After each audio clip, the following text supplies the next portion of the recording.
Hello, happy New Year dyan sa inyong lahat.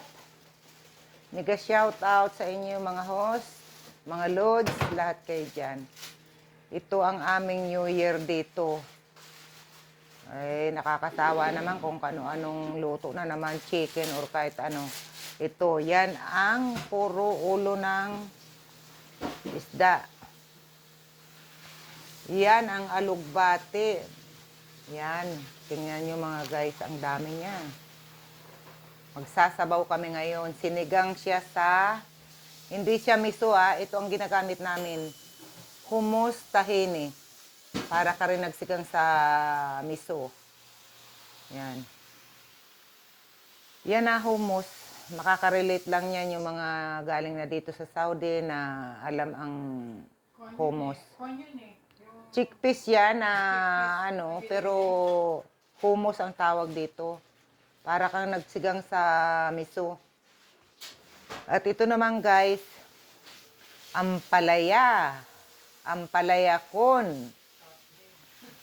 Itlog ang ihalo niyan mamaya. Okay? At ito siya ang mangga na pang namin.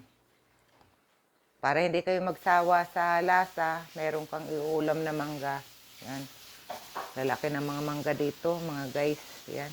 Yan. Yan yun. Mamaya naman, bibidyoan ko siya pag luto na siya.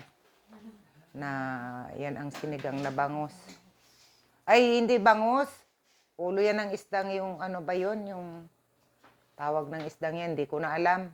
Hindi kasi nagpakilala sa akin mga guys.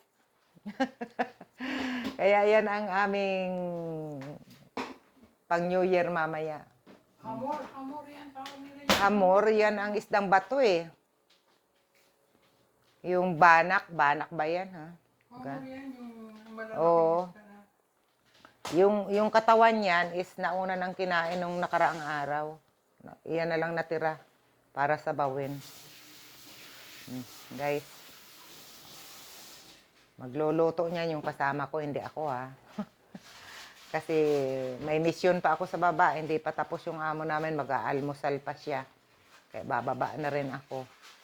Okay guys, thank you. Bibidyoan ko pa rin yan mamaya pagluto na. Thank you so much.